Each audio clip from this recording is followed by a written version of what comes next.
वेद प्रेमियों, सुधी श्रोताओं, संप्रति हम सब ऋग्वेद के प्रथम मंडल के 85वें सूक्त के 5वें मंत्र के व्याख्या में प्रवेश करने जा रहे हैं। यह मंत्र त्रिष्टुप नामक छंद में निबद्ध है। मंत्र दृष्टारिष हैं गौतम राहुगण और देवता हैं मरुदगण। मंत्र का शीर्षक है वर्षा के हेतुभूत मरुदगणों द्वारा वृष्टि। अब संबंधित मंत्र का प्रथम पाठ हो जाए। ओम प्रयद्रथेषु पृषति रघुरायुग्धं वाजे अद्रिं मरुतो रंघयन्तः उतारुषस्य विश्यन्ति धाराश्चर्मेवोद्भिर्विन्दन्ति भूमा। शब्दार्थ से परिचित हो लें। मरुता, मरुता माने हे मरुदगणों। वाजे, वाज शब्द होता है, वाज का अर्थ होता है अन्न और वाज का अर्थ होता है शक्ति। तो यहाँ पर वर्षा का प्रसंग है, इसलिए वाज शब्द का अन्न अर्थ में लेना ही अधिक उपयुक्त होगा, क्योंकि वृक्ष से ही अन्न की उत्पत्ति होती है। वैसे वाज शब्द देखा जाए तो कुछ वैदिक शब्द अभी तक लोक में प्रचलित हैं। भले लौकिक संस्कृत में हो, लेकिन लोक में प्रचलित दिखाते हैं। जैसे बाज से बाजरा होता है। आजकल इधर हम लोग जानते हैं कि वे प्रदेश जो कि कटीले पथरीले हैं, वहाँ बाजरा की फसल ज़्यादा होती है।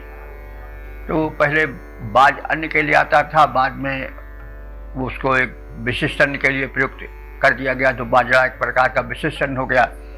पहले वो सभी अन्नों के लिए प्रयुक्त होता था। तो बाज का अर्थ होता है अन्न, और बाज का अर्थ युद्ध भी होता है, लड़ाई झगड़ा। आज भी देखा जाए वो बजनी कर रहा है, बाज गया उनसे, तो वही चीज़ है। तो थोड़ा जो शब्दों की एक यात्रा है अर्थों वाली, उस पर भी हम ध्यान दें। तो जो मरुदगण हैं वे धरती पर अन्नोत्पत्ति हो एतदर्थ अद्रिम रंघयन्तः।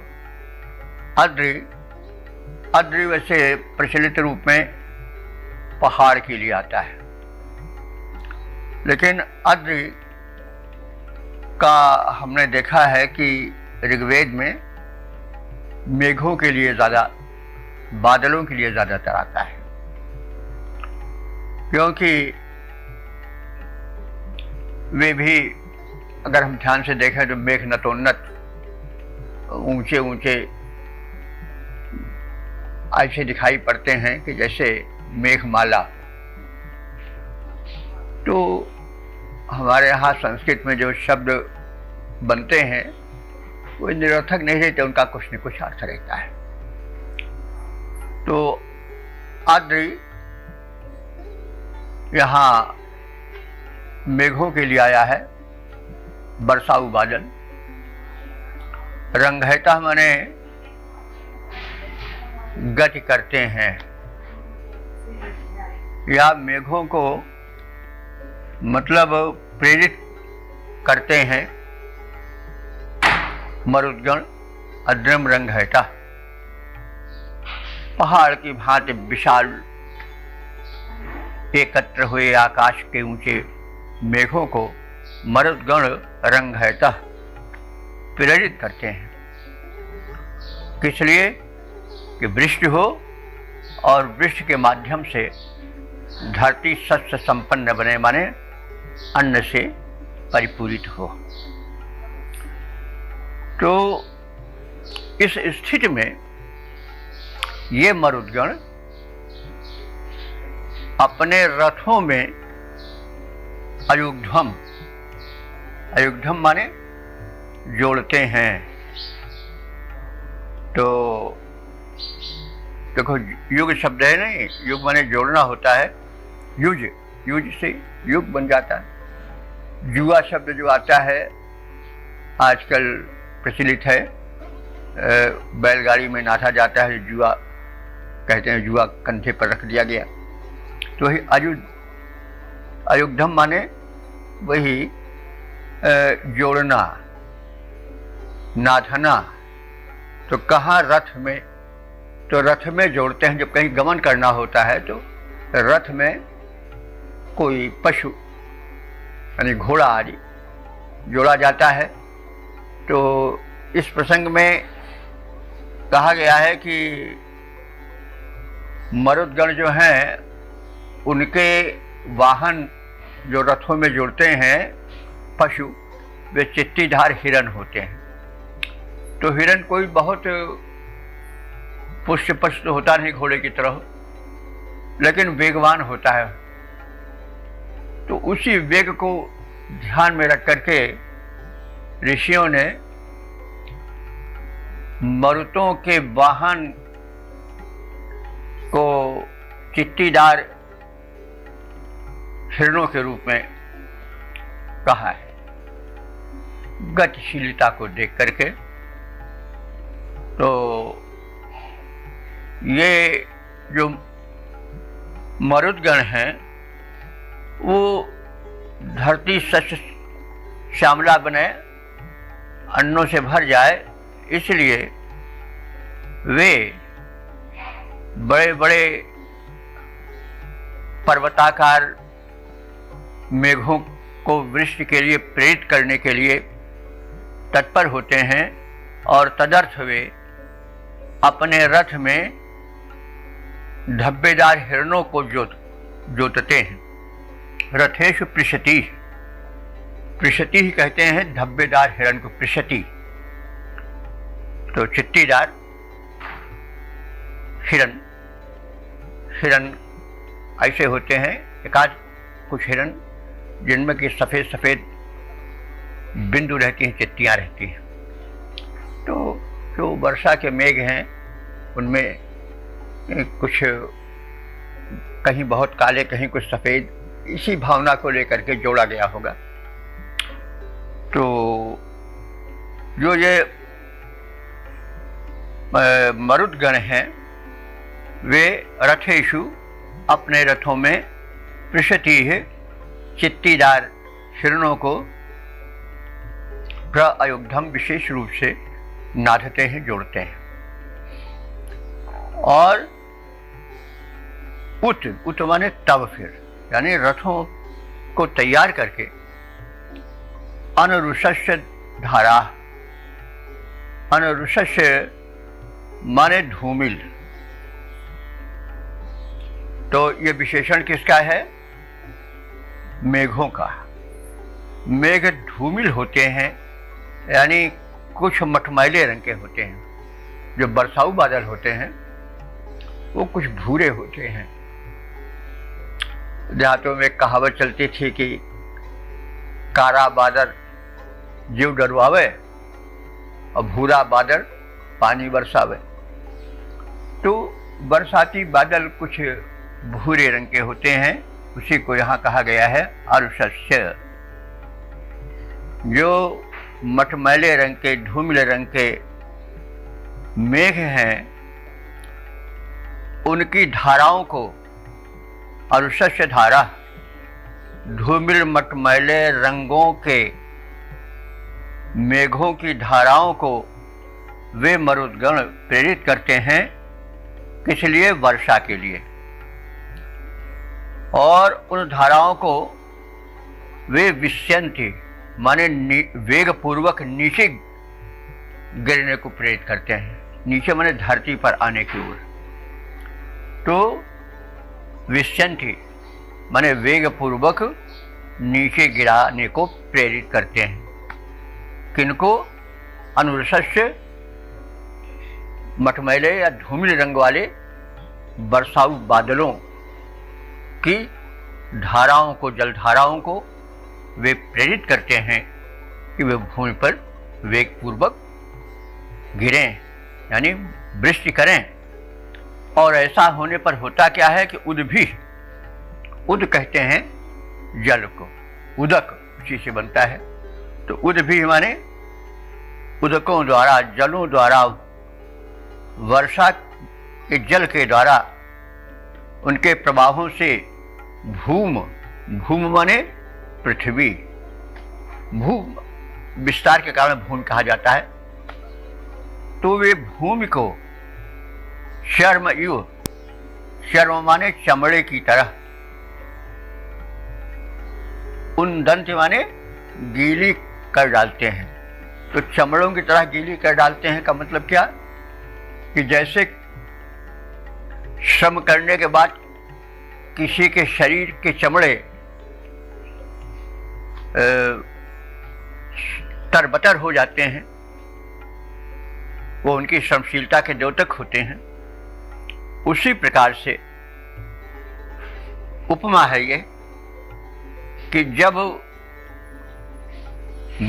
मरुदगण बादलों को वृष्टि के लिए प्रेरित करते हैं,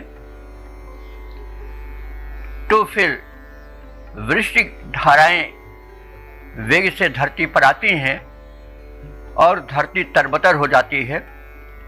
जैसे कोई श्रमशील व्यक्ति हो, उसकी चमड़ी, उसका चर्म, त्वचा जो है वह तरबतर हो जाए पसीने से, श्रम जल से, वैसे ही धरती तरबतर हो जाती है मरुतों द्वारा वृष्टि के लिए मेघों को प्रेरित करने पर, विवश करने पर। तो यहाँ पर मरुदगण का यह रूप मानसूनी हवाओं से कुछ मिलता जुलता दिखाई पड़ता है। तो हे मरुतो, जब तुम धरती पर अन्नोत्पत्ति हो, इस विचार से मेघों को प्रेरित करने की इच्छा करते हो वृष्टि हेतु, तब अपने रथों में चितकबरे रंग के हिरणों को जोड़ते हो, और तब जो धूमिल रंग के कुछ मटमैले बादल हैं, वे विवश हो जाते हैं जलधाराएं गिराने के लिए, और उनके द्वारा प्रवाहित जलधारा धरती पर आती है तो ऐसा प्रतीत होता है कि मानो कोई श्रमशील व्यक्ति पसीने से, श्रम जल से नहा उठा। तो इस प्रकार से इसका एक वर्णन हुआ मर्दों के प्रयास से किस प्रकार से वृष्टि होती है, उसमें धरती कैसी लगती है और वृष्टि का प्रयोजन क्या है, आदि बातें सामने उभर कर आती है। तो अब हम इसके छंदोबद्ध प्रारूप पर भी ध्यान दें। पावस है अन्न देता, पावस है अन्न देता, पावस के हेतु मेघ, पावस के हेतु मेघ, और चलते मरुदगण मेघ को चलाते हैं। रथ में तुम्हारे जूते, रथ में तुम्हारे जूते, चित्तीदार हिरण जो तुमको सवेग चारों ओर पहुंचाते हैं। नीचे को प्रवाहित सवेग जल धार होती, मटमैले मेघ बरसाऊ बन जाते हैं। जल के प्रवाह द्वारा गीली त्वचा के समान रसा को रसीली यही मरुत बनाते हैं। रसा माने पृथ्वी भी होता है, क्योंकि पृथ्वी के जरिए एक रसीले पदार्थ उत्पन्न होते हैं, संभवतः इसीलिए धरती को रसा भी कहा गया है। तो जल के प्रवाह मट मैले मेघ बरसते, तो गीली त्वचा के समान रसा को रसीली यही मरुद बनाते हैं। रसा को रसीली यही मरुत बनाते हैं। ओम। वेद प्रेमियों, सुधी श्रोताओं, संप्रति हम सब ऋग्वेद के प्रथम मंडल के 85वें सूक्त के 6ठे मंत्र की व्याख्या में प्रवेश करने जा रहे हैं। यह मंत्र जगती नामक छंद में निबद्ध है। मंत्र दृष्टा ऋषि हैं गौतम राहुगण और देवता हैं मरुदगण, तथा शीर्षक है मरुतों द्वारा यज्ञ भूमि पर आना। तो उनके आमंत्रण से युक्त इस संबंधित मंत्र का प्रथम पाठ हो जाए। ओम।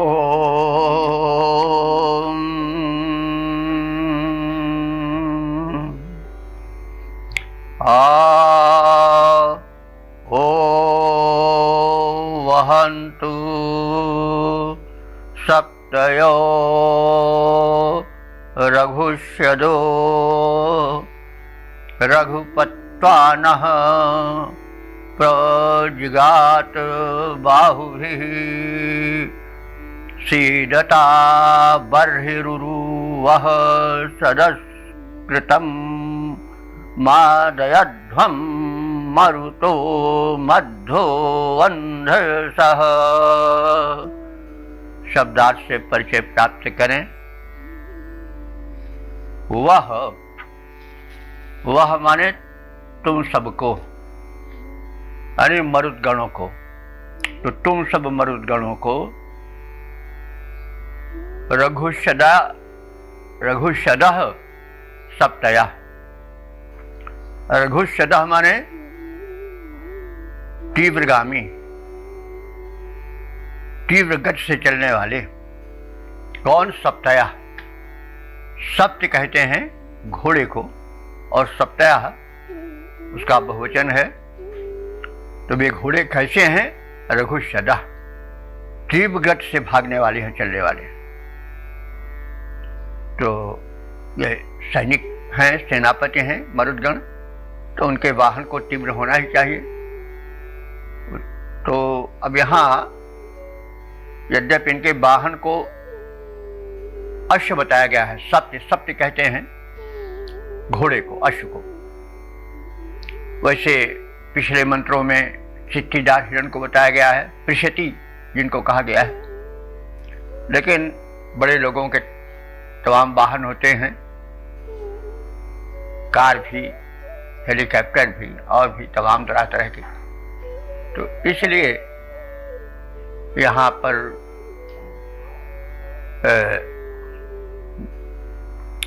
जो सप्त का प्रयोग किया गया है, सप्त का, घोड़े का, वो कोई अप्रासंगिक नहीं होगा।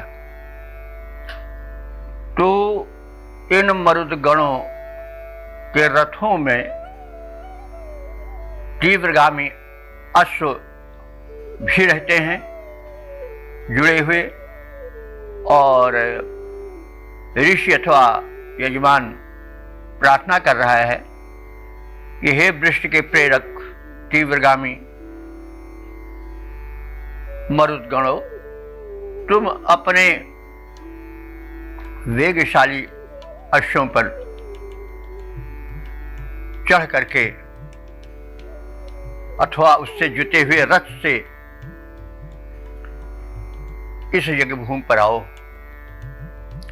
और रघुत्वाना, ये रघुत्वाना विशेषण है मरुतों का। रघु शब्द जो है वो वेग का अर्थ प्रकट करता है।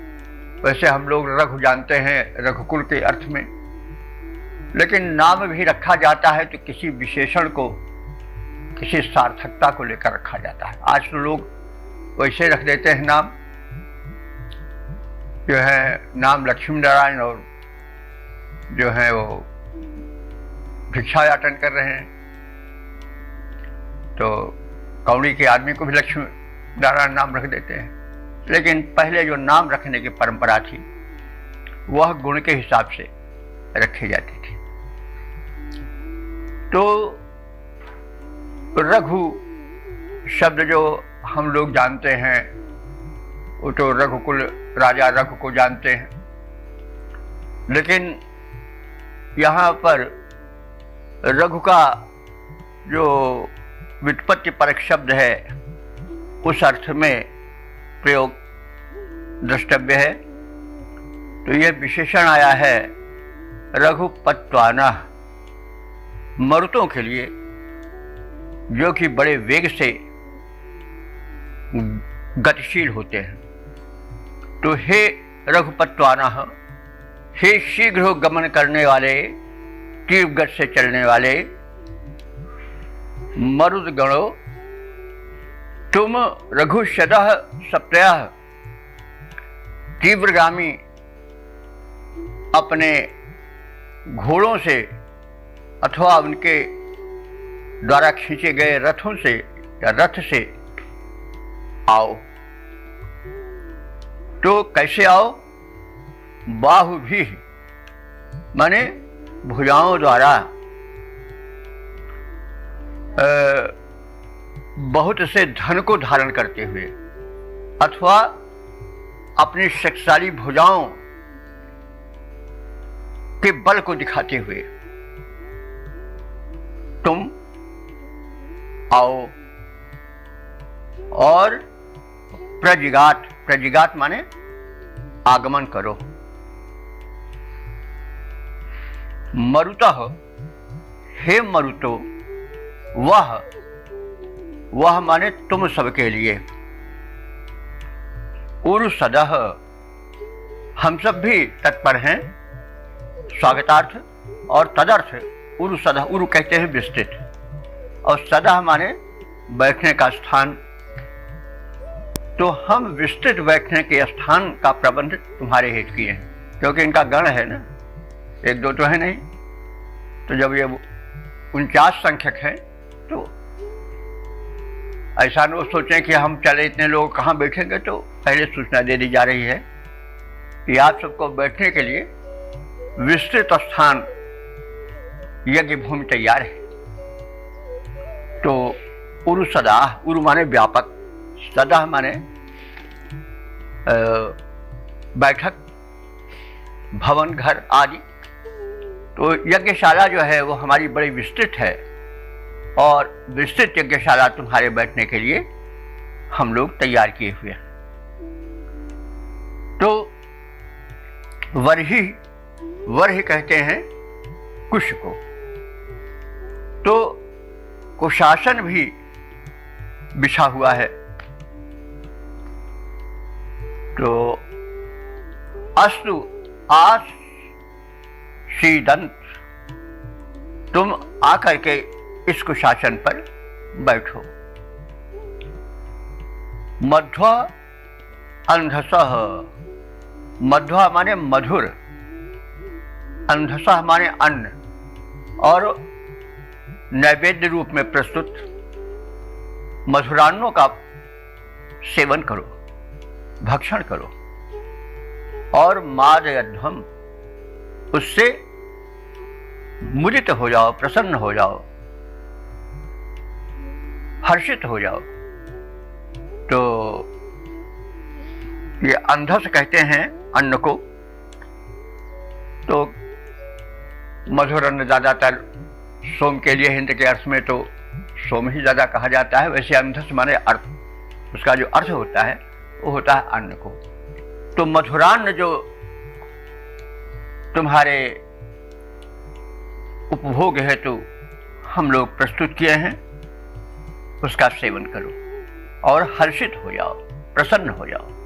मादयध्वम, तो मतलब इसमें यह है कि आमंत्रित किया गया है मरुदगणों को और कहा गया है कि आने में शीघ्रता आप करें, अपने तीव्रगामी अश्वों को तैयार करें, रथों में जोड़ें और आप लोग तीव्रगामी हैं ही, और इस प्रकार से तीव्रगामी रथ पर बैठ करके अपनी भुजाओं में बल को फड़काते हुए और भुजाओं में हम सबको प्रदान करने के लिए धन धान्य धारण करते हुए हमारे यज्ञ स्थल पर आओ।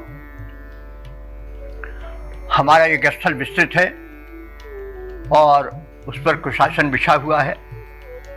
इस कुशासन पर विराजमान हो। कुशासन बड़ा पवित्र आसन माना जाता था और आज भी यज्ञ में कुशासन का प्रयोग देवताओं के लिए किया जाता है। और हे मरुदगणों, तुम इस यज्ञ स्थल पर विराजमान होकर के मधुरान्न जो हम प्रस्तुत कर रहे हैं उसे ग्रहण करो, संतुष्ट हो, प्रसन्न हो जाओ और हमको धन्य करो। तो इस प्रकार से संक्षिप्त शब्दार्थ और भावार्थ हुआ। अब हम इसका छंदोबद्ध प्रारूप भी देख लें। मरुद गण तुम्हारे अश्व बलवान बड़े, तुम्हें शीघ्र लाएं आए बड़े वेगवान हैं। द्रुत गतिमान इन्हीं अश्वों से पयान करो, बाहों में तुम्हारे बल बड़ा विद्यमान है। आगत तुम्हारे स्वागतार्थ यज्ञ भूमि पर किया गया बड़ा भव्य भवन निर्माण है। मधु हविष्यान करो सेवन सुजान, यहाँ बैठने के हेतु कुछ आसन विधान है। बैठने के हेतु कुछ आसन विधान है। ओम ओम। वेद प्रेमियों, सुधी श्रोताओं, संप्रति हम सब ऋग्वेद के प्रथम मंडल के 85वें सूक्त के 7वें मंत्र की व्याख्या में प्रवेश करने जा रहे हैं। यह मंत्र जगती नामक छंद में निबद्ध है। मंत्र दृष्टा हैं गौतम राहुगण और इस मंत्र का शीर्षक है महिमा मंडित मरुदगण। अब सर्वप्रथम संबंधित मंत्र का पाठ हो जाए। ओम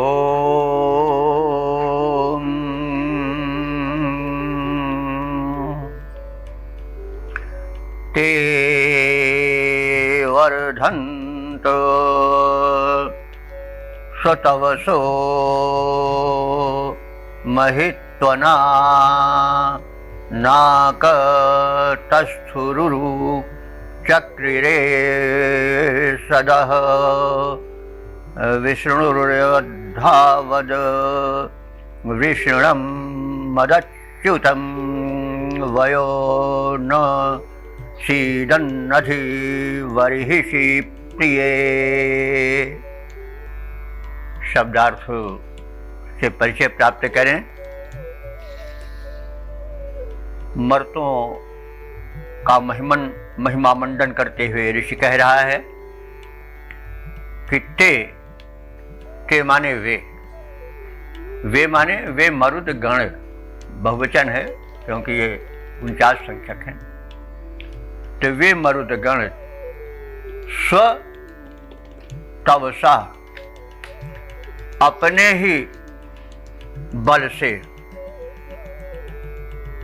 तवस कहते हैं बल को, उसी से शायद आज प्रचलित शब्द ताव बन गया।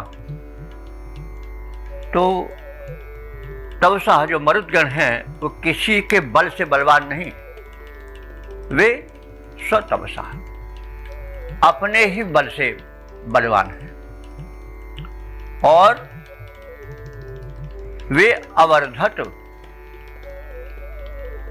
और कैसे हैं, वे निरंतर बढ़ते रहते हैं। यह बहुत बड़ी चीज है। कोई बढ़े और फिर क्षीण होता जाए तो वो उसकी कमी मानी जाएगी, लेकिन मरुदगण संपूर्ण है, वे क्षीण नहीं होते हैं बल्कि निरंतर बढ़ते ही रहते हैं। तो अवर्धंत वे बढ़ते रहते हैं।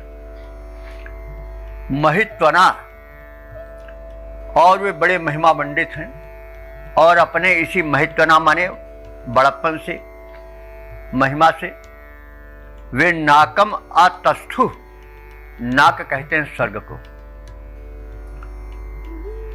तो ना अकम ना दुखम यत्र तद नाकम, जहां पर दुख न हो सुख ही सुख हो वो स्वर्ग है। तो अपने बड़प्पन और अपने उत्कृष्ट महिमा के कारण वे नाकम माने स्वर्ग में, आतस्थु माने अपना अधिकार कर लिए हैं, वहां एक स्थान बना लिए हैं। उरुसदह चक्र चक्रे, उरुसदह माने और विस्तृत, सद माने होता है स्थान को, तो उन्होंने स्वर्ग में अपने लिए विस्तृत स्थान बना लिया है। ये नहीं कोने में बैठे रहे, ये उनकी महत्ता का, बड़प्पन का प्रतीक है। तो उन्होंने स्वर्ग में अपने ही उद्यम से, अपने पराक्रम से, अपनी ऊर्जा से, अपनी महत्ता से एक विस्तृत निवास स्थान बना लिया है। और उनकी एक और विशेषता है कि विषणम, विषण माने बलशाली, ये विष्णु का विशेषण बनकर यहां आया है। विषणम विष्णु, बलशाली विष्णु देवता, विष्णु भगवान आवत उनकी रक्षा करने के लिए तत्पर रहते हैं। विष्णु का अर्थ व्यापक होता है, विष्णु एक देवता विशेष हैं। तो इन मरुदगणों की रक्षा के हेतु व्यापक बल वाले विष्णु देवता तत्पर रहते हैं, उनसे वे संरक्षित हैं। और प्रिय वरिषि अधि, अब पुनः अनुरोध किया जा रहा है मरुतों की विशेषता बताने के बाद कि हे पूज्य मरुतो, तुम प्रिय बर्हिष अधि, प्रेम पूर्वक इस बर्हिष कहते हैं कुशासन को, बर्हि माने कुश, बर्हिष कुशासन पर, तो तुम प्रेम पूर्वक इस बिछाए गए हम लोगों के द्वारा कुशासन पर, कुश के आसन पर, चटाई आज पर, अधि माने आकर के विराजमान हो जाओ, अधिष्ठित हो जाओ। और हमारे प्रिय यज्ञ में वयः न, वय कहते हैं पक्षी को, वय को ज्यादा लोग अवस्था के रूप में जानते हैं, लेकिन वेद में वय प्राय पक्षियों की आया है। और अगर हम ध्यान दें तो छोटी पक्षियों को जो बड़े कल पूजन करती है उनको वया आज भी कहा जाता है। तो जैसे हमने पहले निवेदन किया कि वैदिक शब्दों के बहुत से शब्द आज भी लोक भाषा में प्रचलित हैं। तो आज तो वया शब्द प्रचलित है, गौरैया जिसको लोग कहते हैं, छोटे पक्षी को कल पूजन करते हैं, चिवचू अच्छा लगता है तो उसके लिए प्रयुक्त होता है, लेकिन पहले संपूर्ण पक्षियों के लिए उसका प्रयोग होता था। तो न माने समान, जैसे पहले कहा जा चुका है कि जब संज्ञा के बाद न आता है तो वो समानार्थी होता है। तो वयः न माने उड़ने में सक्षम पक्षियों की भांति तुम आओ। और जैसे पक्षी बैठ जाते हैं एक कतार से तो अच्छा लगता है, जैसे मरुदगण 49 संख्यक है, तो जैसे पक्षी वेग से उड़ करके किसी स्थान पर बैठ जाते हैं, वैसे तुम हमारे इस यज्ञ स्थल पर आकर के बैठ जाओ। सीदन माने उपस्थित होना, बैठना, सीद। तो इस प्रकार से हे मरुदगणों, तुम जो हो हमारे यज्ञ स्थल पर पधारो, पक्षियों के वेग से पधारो, और जैसे पक्षियां पंक्तिबद्ध होकर के बैठ जाती हैं जो बड़ी अच्छी लगती हैं, उसी प्रकार तुम सब भी यहाँ उपस्थित हो जाओ। तो इस प्रकार से पहले मर्दों का महिमा मंडन किया गया। ये मरुदगण जो हैं वो बलशाली हैं, और वे अपने बल से बलशाली हैं, किसी से मांगे हुए बल से बलशाली या किसी की कृपा के अधीन नहीं हैं। तो वे अपने बल से ही बलशाली हैं, और वे अपने महिमा के कारण, अपने बल के कारण, अपने गुणों के कारण, पौरुष पराक्रम के कारण स्वर्ग में एक अपना विशेष स्थान बनाए हुए हैं, और वहाँ पर उनका संरक्षण विष्णु भगवान करते रहते हैं।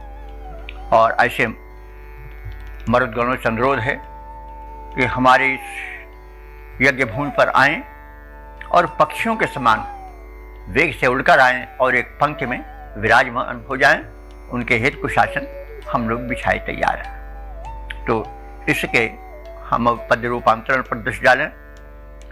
मरुत विकास पाए अपने प्रयास से ही, मरुत विकास पाए अपने प्रयास से ही, बल वेगवान कौन इनके समान है, महिमा महान ने ही गरिमा प्रदान की है, पाए स्वर्ग लोक में विशाल वास स्थान है। इष्ट बरसाने वाले, इष्ट बरसाने वाले, बल को बढ़ाने वाले, मरुतों के रक्षक श्री विष्णु भगवान हैं। यज्ञ भूमि पर आए मरुत बढ़ाएं शोभा, विहग समान छाएं गौरव की खान है, विहग समान छाएं गौरव की खान है। ओम ओम। वेद प्रेमियों, सुधी श्रोताओं, संप्रति हम सब ऋग्वेद के प्रथम मंडल के 85वें सूक्त के 8वें मंत्र की व्याख्या में प्रवेश करने जा रहे हैं। यह मंत्र जगती नामक छंद में निबद्ध है। मंत्र दृष्टा ऋषि हैं गौतम, राहुगण देवता हैं मरुदगण, और इस मंत्र का शीर्षक है मरुदगणों की महत्ता।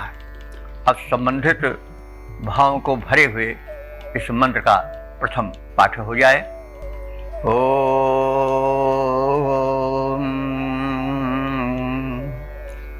शूरा इवेद्यु युधयो न जगमयः, शवस्यो न पृतनासु ये तिरे, भयन्ते विश्वा भुवना मरुद्भ्यो राजान इव, त्वेष सन्दृशो नरः। शब्दार्थ से परिचय प्राप्त करें। मरुतों का वैशिष्ट्य बताते हुए ऋषि कह रहा है कि ये मरुत कैसे हैं? शूरायु, शूरवीर की तरह प्रचंड बलवान है, जुझारू। और कैसे हैं? योद्धयः न जगमवः, योद्धयः माने योद्धा, योद्धा के समान ये जगमयः माने टूट पड़ने वाले हैं, बड़े वेग से झपट पड़ने वाले हैं विरोधियों पर। तो ये प्रचंड शूरवीर हैं और युद्धाओं, शूरवीर योद्धा के समान झपट पड़ने वाले हैं, शत्रुओं पर टूट पड़ने वाले हैं। और शवः न, शव शब्द अन्न के लिए प्रयुक्त होता है और यश के लिए भी होता है। तो जैसे यशस्कामी पुरुष यश पाने के लिए तत्पर हो जाता है, उसमें आलस्य नहीं करता है, स्थान पर शीघ्र पहुंच जाता है, अथवा जो धन धान का इच्छुक होता है वो भी विलंब नहीं करता, आलस्य नहीं करता है, शीघ्र गमन करके जो अपेक्षित स्थान है वहाँ पहुँच जाता है। वैसे मरुदगण भी हैं, ये शवः न, जैसे अन्येच्छुक अथवा यशेच्छुक सक्रिय रहता है वैसे ये भी सक्रिय रहते हैं। और ये कैसे हैं? पृतनासु, पृतनासु कहते हैं युद्ध को। ऋग्वेद में युद्ध के बड़े पर्यायवाची हैं, तो पृतना माने भी युद्ध होता है और सप्तमी बहुवचन है पृतनासु। युद्धों में एतिरे माने ये परम पौरुष दिखाने के लिए सदैव प्रयत्नशील रहते हैं। और ये कैसे हैं? राजाना ही वो राजाओं के समान तेजस्वी हैं। तो इस तरह से ये विभिन्न गुणों से संपन्न है। और नरः ये नेतृत्व करने वाले हैं। तो नेतृत्व कौन करता है? जिसमें गुण होते हैं, सामर्थ्य होती है, वही किसी दल का नेतृत्व करता है। तो नेता शब्द वेद में मतलब आज के नेताओं से न जोड़ा जाए, क्योंकि ये लोग अपने को बड़ा हल्का बना लिए हैं और उन्हीं के कारण नेता शब्द भी हल्का हो गया है आजकल। तो लेकिन नेता शब्द अपने मतलब काफी समय तक बड़े उच्च दृष्टि से देखा जाता था। नेताजी सुभाष चंद्र तक तो नेता शब्द काफी महत्वपूर्ण था, बाद में इधर थोड़ा गिर गया। खैर, तो ये नेतृत्व करने वाले हैं क्योंकि नेतृत्व के गुणों से संपन्न है। ऐसे मरुद्गण से ऐसे मरुद्गणों से विश्वाभुवना भयन्ते। विश्वा माने संपूर्ण, भुवना माने भुवन, 14 भुवन माने जाते हैं, यानी संपूर्ण भुवन लोक इन मरुतों के पराक्रम से और उनकी उग्रता से, उनकी महत्ता से भय खाते हैं। तो इस प्रकार से हमने इस मंत्र में मरुतों के विभिन्न विशेषण, उनके वैशिष्ट्य को प्रकट करने वाले शब्दों को सुना। ये मरुद्गण वीरों के समान जुझारू हैं और योद्धाओं के समान शत्रु सेना पर, विरोधियों पर झपट पड़ने वाले हैं। ये यश के अथवा अन्य के इच्छुक की भांति अपने कार्य में, अपने लक्ष्य पर पहुंचने में विलंब नहीं करते हैं। ये संग्राम भूमि में बड़े प्रचंड हो जाते हैं और अपना पौरुष वहाँ पर दिखलाते हैं।